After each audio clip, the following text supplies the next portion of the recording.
If you follow me on social media, you've probably seen my rants about the divide between the rich and the rest, and it's taken a new turn here lately, and that's in Donald Trump's so-called war on drugs.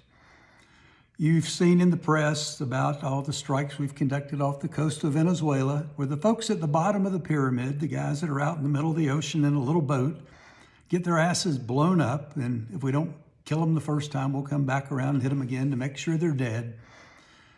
Well, the Department of Defense Manual on the Law of War gives an example of orders that must be disobeyed.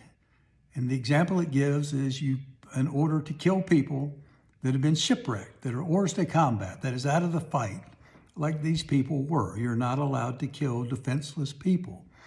And that's assuming this is a war. If it's not, then it's just murder, plain and simple.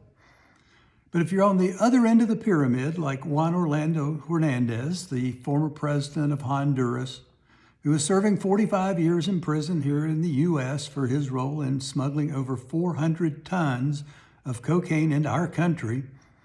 And 400 tons, if you divide that out into grams, that's a gram of pure cocaine for every man, woman, and child in this country.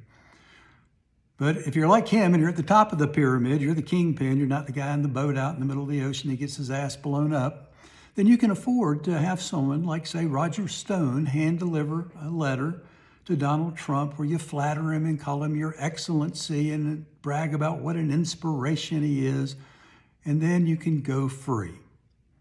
Well, and Trump dismisses this as just another example of Joe Biden going after people for political reasons, and that's why he had to release this poor man from prison and send him back home. Well, I think the technical term is bullshit. Back in 2012, an attorney joined the U.S. Attorney's Office in the Southern District of New York, and he stayed there through December of 2021, and he worked primarily on drug cases.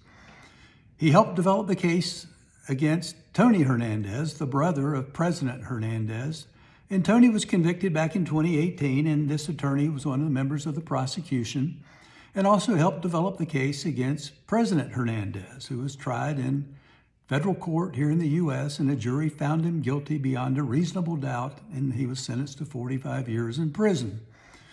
Well, that attorney who worked on the Hernandez brother cases is the man sitting next to Donald Trump in the picture. So Emile Beauvais. Mr. Beauvais left the U.S. Attorney's Office in December of 2021, and he became one of Donald Trump's personal attorneys. And when Trump won the White House, back in January, he appointed Mr. Beauvais to be the acting Deputy Attorney General of the United States and later nominated him for a lifetime appointment to the Third Circuit Court of Appeals. And Mr. Beauvais was confirmed, and he's now a judge on the Third Circuit Court of Appeals. So when Trump says, oh, this was just a Biden setup, remember, it was Donald Trump's personal attorney who helped develop the case against President Hernandez, who smuggled over 400 tons of cocaine and is now on his way home to be with his family. So if you believe that this is a Biden setup, then you are precisely as stupid as Donald Trump and Chuck Edwards believe you are. You ought to know better. We deserve better. We need better people in public office than what we have right now.